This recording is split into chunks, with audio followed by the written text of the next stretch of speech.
Στο Πάργαμπης προσπαθούμε ό,τι κάνουμε να το συνδέουμε με τον τόπο μας. Για παράδειγμα, οι άνθρωποι που δουλεύουν είναι μαζί μας και οι πρώτες ύλες μας. Έτσι σκεφτήκαμε ότι το ίδιο πρέπει να κάνουμε και για τον εσωτερικό σχεδιασμό.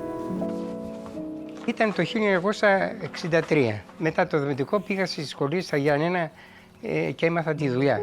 Έμαθα τη ξυλολιπτική και το σχέδιο. Τότε αυτές οι σχολές ήταν πάρα πολύ αποδοτικές γιατί βγαίναμε τεχνίτες. Από πολύ μικρή, στα 12, έμαθα αργαλιό και συνέχισα να δουλεύω μέχρι και σήμερα.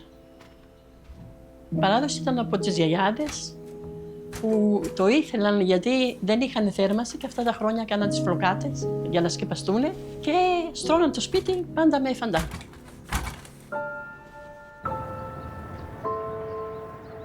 Αναζητώντας, βρήκαμε τον κύριο Κώστα και την κυρία Γεωργία που βρίσκονται στη μικρή πόλη του Μετσόβου στα βουνά μας, οι οποίοι κατασκευάζουν όλα τα προϊόντα τους στο χέρι με την τέχνη των παππούδων τους.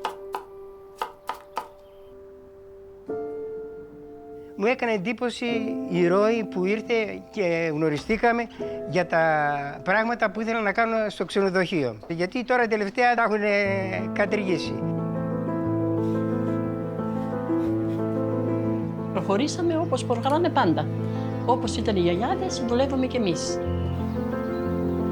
Να μάθουμε όμως δεν είναι μόνο να μάθεις αργαλιό. Πρέπει να μάθεις τη βαφή, να μάθεις να το ετοιμάζεις. Για να κάνεις αυτή τη δουλειά που κάνουμε εμείς πρέπει να την αγαπάς, να τη ζεις, δηλαδή όταν δημιουργείς ένα έργο να το απολαμβάνεις εσύ και μετά ο πελάτης. Αυτή είναι η φιλοσοφία μας. Ο αργαλιός δεν είναι πια ζωτικής σημασίας. Ο αργαλιός είναι μια τέχνη. Ενθουσιάζουμε που νέοι άνθρωποι, όπως η Ρώη, ήρθε για να κάνει για το ξενοδοχείο της Πάργα Beach. Κάτι το ξεχωριστό. Και έγιναν σαν πίνακες ζωγραφικής. Όταν αγαπάς κάτι, δεν είσαι ούτε η κούραση ούτε ο χρόνος. Και ειδικά όταν δημιουργείς κάτι.